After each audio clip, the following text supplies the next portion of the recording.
You shouldn't. But you know what I mean. I mean, this sounds so...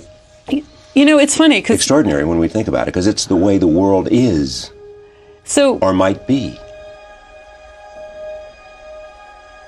Is it really true that what we see is all that's there? Or is it a case where we're just not physiologically designed to experience or see those dimensions, but we'll eventually find evidence of them? Is there something else out there? I mean, you're a scientist who's exploring these kind of things. The three spatial dimensions that we know about: left, right, forward, backward, up, down, and time. I can understand space and I can understand time. Right. But I can't understand what might be next. Are we months, years away from understanding the next dimensions? That's a really great question. It turns out that there will be an accelerator. So an accelerator, particle accelerator, accelerates protons to enormously high energy. And there's going to be a new one that turns on. It turns on in 2007, but really will begin operation in 2008. It's called the Large Hadron Collider, the LHC. It's going to be at an accelerator facility called CERN near Geneva. The world's largest atom smasher. Questions of our universe. It's a puzzle that's challenged scientists, scholars, and the religious. And it was hailed as one of the most significant scientific experiments in history. Well, now the Large Hadron Collider is getting a new piece of kit. Scientists described it as an upgrade comparable from going from a Morris Minor car to a Formula One car. Physicists believe they have finally found the Higgs boson. The initial discovery of the so-called God particle was first announced last July. The Higgs boson, so far an elusive factor that in theory holds matter together. The collider near Geneva, Switzerland, crashed two proton beams into each other at 3 times more force than ever before. And we are privileged to witness this event in happening right before our eyes. We are in some sense recreating the process of creation itself. I mean, does it lead you to believe that, damn it, we're just a small part of something very big?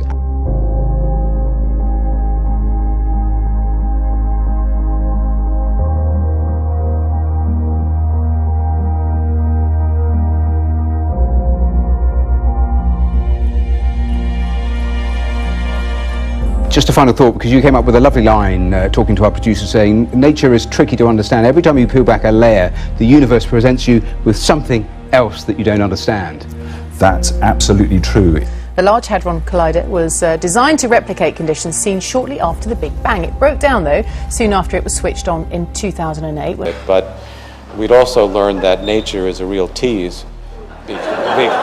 The title of your next book, perhaps.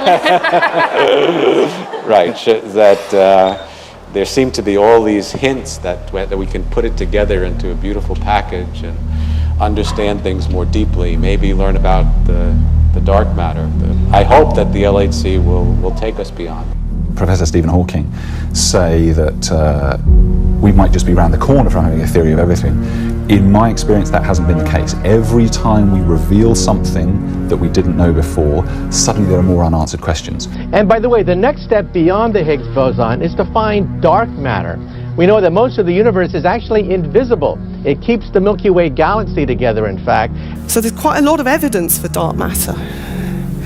If you look at the way galaxies rotate, they don't really fit in a model of the evolution of the universe if there's no dark matter. What's remarkable is you can build a self-consistent model of how the universe has evolved with just one type of dark matter.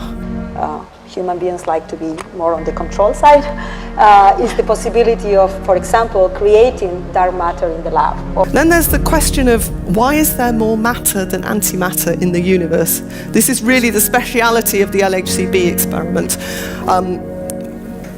At the Big Bang, there should have been equal amounts of matter and antimatter created, and yet there's matter left over, which is good. We're here. It's a good thing, but we don't really understand why. Now they hope the study will bring new insights into the nature of the cosmos and how it all came into being.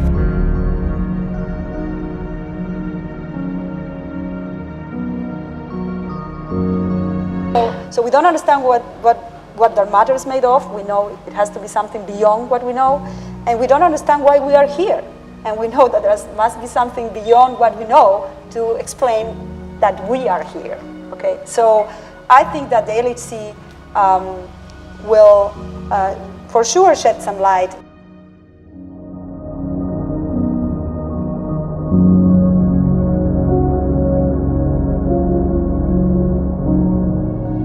When people say that it's a leap forward from Morris Minor to Formula One car, are they right? Is it of that magnitude? The technology has come on in leaps and bounds, as one would expect for frontier science.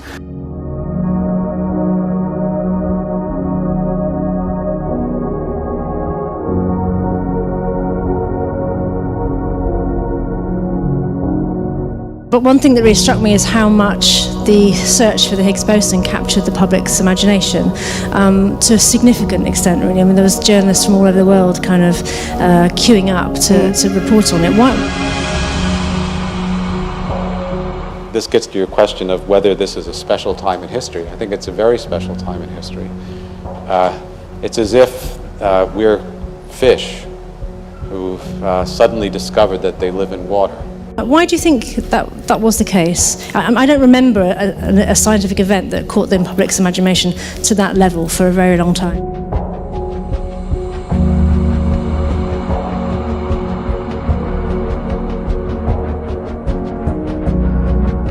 Jerome Friedman, your former colleague at MIT, I think said that if we see evidence of what has been proposed by you, it will be extraordinary. It will shake up everything. It's pretty good. That would be pretty good. I mean, it's true. I mean, it could be that we need to get to a little bit higher energy to learn more, but right now we think we will definitely learn something at the energies that we will explore. But there could be even more exotic phenomena, like higher dimensional. It's a really incremental step. It's not incremental in the sense that it's 7 times the energy of current accelerator, so it really is the right energy to probe these questions. It's just that if you get a little bit more energy, you might learn a little more. For example, if you get to even higher energies, you might be able to make higher dimensional black holes if this idea is right. So there are new things that could occur with higher energy. But we do expect to be able to know the answers to these questions from the Large Hadron Collider. I just want to clarify.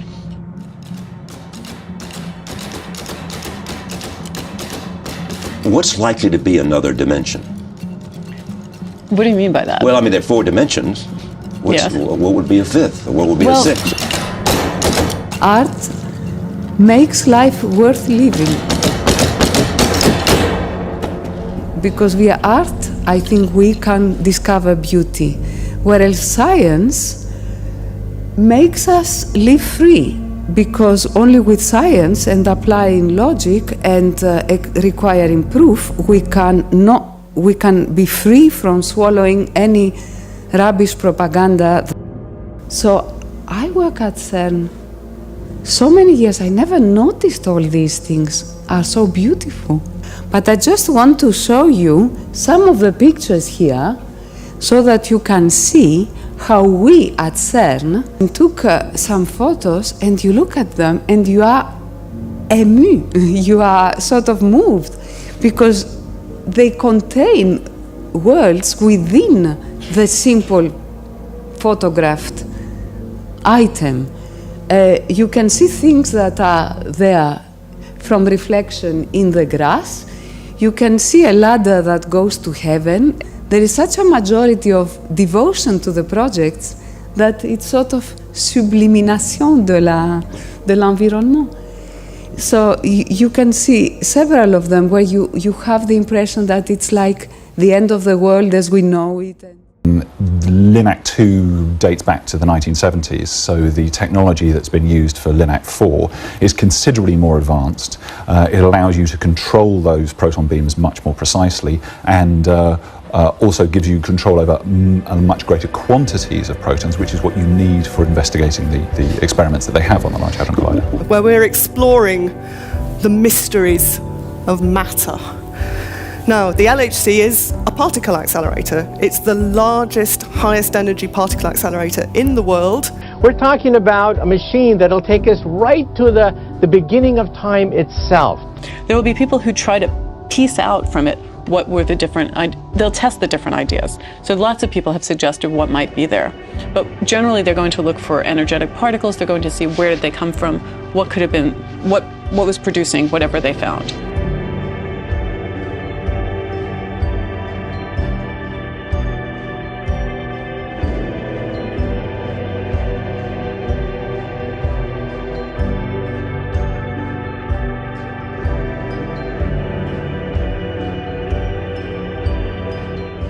Because when you're talking about a technology like this or about geoengineering, this is something where even beginning to do the work in the laboratory means you are making a decision that could affect people outside the laboratory. And if you do that work behind closed doors, and make no mistake, virtually all of science is kept secret from everybody until the moment of publication, because the incentive system is set up such that if you tell somebody else your genius idea, some other lab is going to go off and do it, rush it, publish first, they get all the credit, you get none. This is an insane way to set up your scientific system. No one in their right mind building it from scratch would say we should do it this way, and yet we do, because that's the way we have always done it. It never worked great even before the cost of sharing information went to zero. But if you want to engage with a community, how can you do that if you're only telling them what the technology is when you've already gotten it working? Then it's too late. Then you're going to the FDA for regulatory approval, you get the public comment period, but no matter what people say, you can't do anything. It's too late. Done. Finished product.